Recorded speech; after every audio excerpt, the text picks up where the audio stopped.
आज का दिन भारत के इतिहास में एक तरह से भारतीय जनतंत्र के लिए काला दिन साबित हुआ।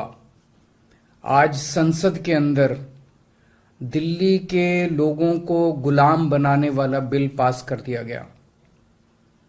ये बिल दिल्ली के लोगों को बेबस बना देता है, असहाय बनाता है, लाचार बनाता है, गुलाम बनाता है।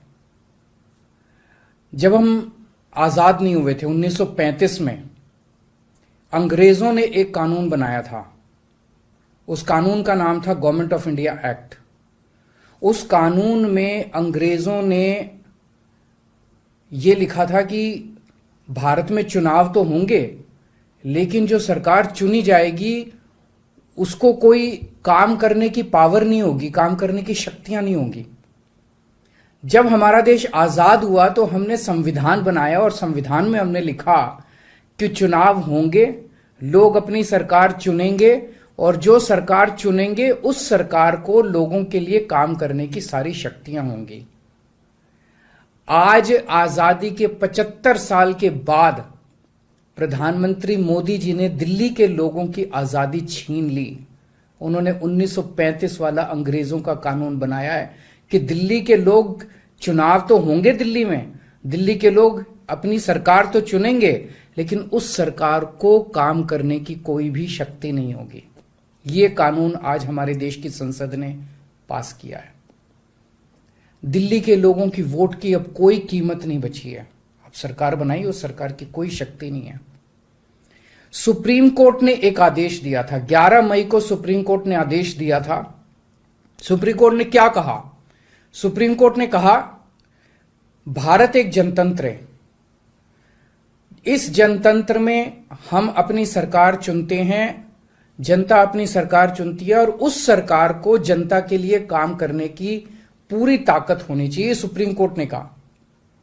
प्रधानमंत्री जी ने एक ही हफ्ते के, सुप्रीम कोर्ट का जैसे आदेश आया, एक हफ्ते के बाद उसको सुप्रीम कोर्ट के आदेश को पलट दिया और उसके खिलाफ एक अध्यादेश लेके आए।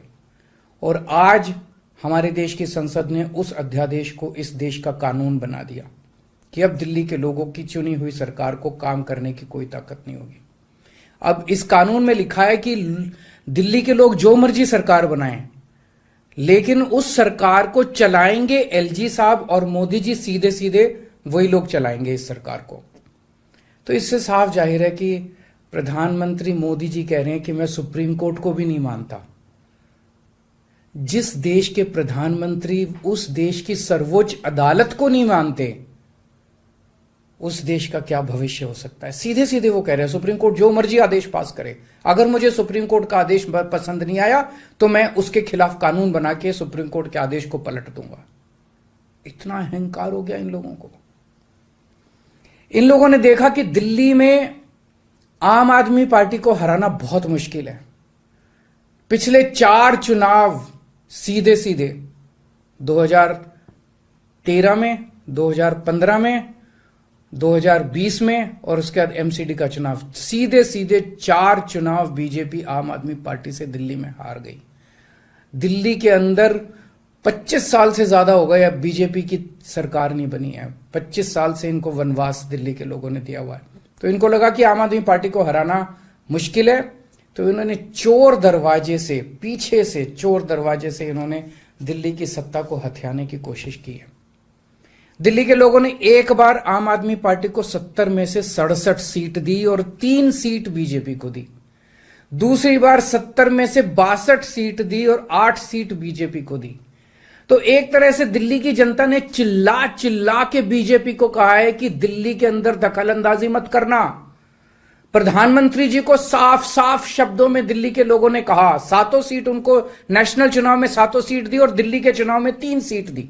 तो मोदी जी को साफ साफ दिल्ली की जनता ने कहा कि दिल्ली के काम में दखलंदाजी मत करना, आप देश संभालो। लेकिन मोदी जी कहते हैं मैं जनता की बात नहीं मानता। इतना अहंकार हो गया। ना जनता को की बात मानते, ना सुप्रीम कोर्ट की बात मानते। और आपको पता है इस कानून में क्या लिखा है, जो कानून आज पास किया है? इस कानून में लिखा है कि दिल्ली के ऊपर से नीचे A category, B category, C category, D category, जितने दिल्ली सरकार के कर्मचारी हैं, उन सारे कर्मचारियों को के बारे में सारी पॉलिसी केंद्र सरकार बनाएगी। उनकी ट्रांसफर पॉलिसी, कौन अधिकारी, कौन चपरासी क्या काम करेगा, ये देश के प्रधानमंत्री बैठ के दिल्ली सरकार का कौन सा चपरासी क्या काम करेगा, कौन सा चपरासी फाइल उठाएगा, कौन सा चपरासी चाय पिलाएगा, कौन सा चपरासी खाना, ये काम रहेगा प्रधानमंत्री जी को। इसके लिए प्रधानमंत्री बनाया था देश का कि आप दिल्ली के चपरासियों की ट्रांसफर पॉलिसी बनाओगे बैठ के प्रधानमंत्री बनके। आप केंद्र चलाओ ना, आप दिल्ली के अंदर क्यों दखल अंदाजी कर रहे हो? आपको क्या लगता है ऐसा क्यों कर रहे हैं? वो ऐसा इसलिए कर रहे हैं क्योंकि पिछले 7-8 साल में बिना किसी पावर के भी हम लोगों ने जो काम किए हैं, हमने इतने शानदार स्कूल बनाए, इतने शानदार अस्पताल बनाए, 24 घंटे बिजली कर दी, बिजली फ्री कर दी, पानी घर घर पहुंचा रहे हैं, सड़कें बनाई, इतने सारे काम हम लोगों ने कर दिए। इनसे वो काम नहीं हो रहे। 30-30 साल से गुजरात के अंदर इनकी सरकार है, बेड़ा गर्क है गुजरात का। हरियाणा के अंदर इनकी सरकार बनी, हरियाणा में बेड़ा गर्क है इनका। मणिपुर के अंदर बीजेपी की सरकार है, मणिपुर को जला दिया इन लोगों ने। इसलिए केजरीवाल के साथ कंपटीशन नहीं कर सकते, काम में कंपटीशन नहीं कर सकते, हमारे जैसे काम नहीं कर सकते, आम आदमी पार्टी के जैसे काम नहीं कर सकते। इसलिए केजरीवाल को काम करने से रोको, किसी भी तरह से केजरीवाल को काम करने से रोको, बस ये इनका मकसद है। मैं सुन रहा था अमित शाह जी को, वहां पे संसद में भाषण दे रहे थे, कहते हैं झगड़ते बहुत हैं ये लोग, झगड़ते बहुत हैं ये लोग। मैं स्कूल बनाता हूं, ये मेरे को स्कूल नहीं बना देते। फिर मैं जब इनसे कहता हूं मेरे को स्कूल बना देने दो, तो कहते हैं झगड़ता बहुत है केजरीवाल। मैं मोहल्ला क्लिनिक बनाता हूं, मेरे मोहल्ला क्लिनिक तोड़वा दिए इन लोगों ने। फिर कहते हैं केजरीवाल झगड़ता बहुत है। मैं इनको कहता हूं मेरे को मोहल्ला क्लिनिक बनाने दो। मैं अस्पताल में दवाइयां फ्री करता हूं, कहते हैं दवाइयां फ्री क्यों करता है। मैं बिजली फ्री करता हूं, कहते हैं केजरीवाल फ्री भी दे रहा है, फ्री की रेवड़ियां दे रहा है, कहते हैं झगड़ते बहुत हैं। मैं जो भी करता हूं, चाहे झगड़ता हूं चाहे जो भी करता हूं, दिल्ली के लोगों को पसंद हूं। इसीलिए 3 बार 4-4 बार दिल्ली के लोगों ने मेरे को, जो भी कर रहा हूं ठीक ही कर रहा हूंगा, तभी 4-4 बार लोगों ने हमें वोट दिया।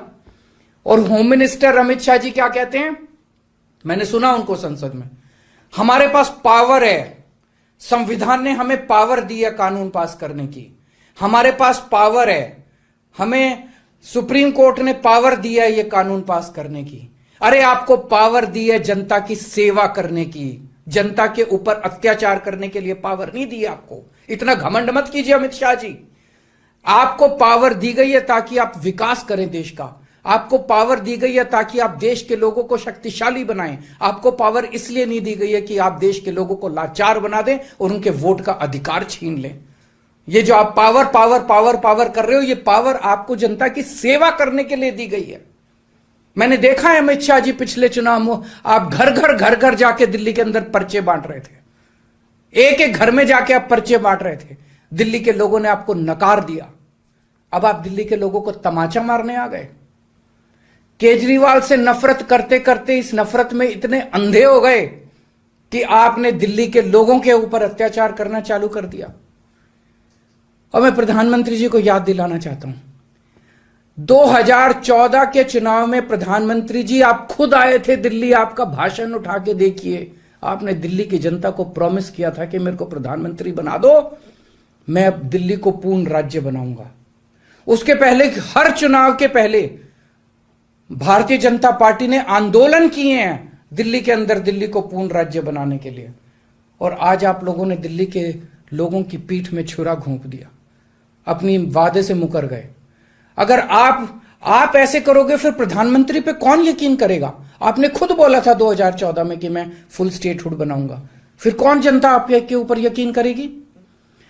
2015 में आपने मेरी शक्तियां छीनी दिल्ली सरकार की, जैसी हमारी सरकार बनी आपने हमारी शक्तियां छीन ली नोटिफिकेशन जारी करके।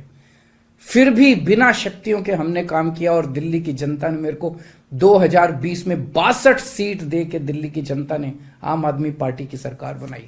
क्यों? क्योंकि मैं दिल्ली का बेटा हूं और आप दिल्ली के नेता बनना चाहते हो।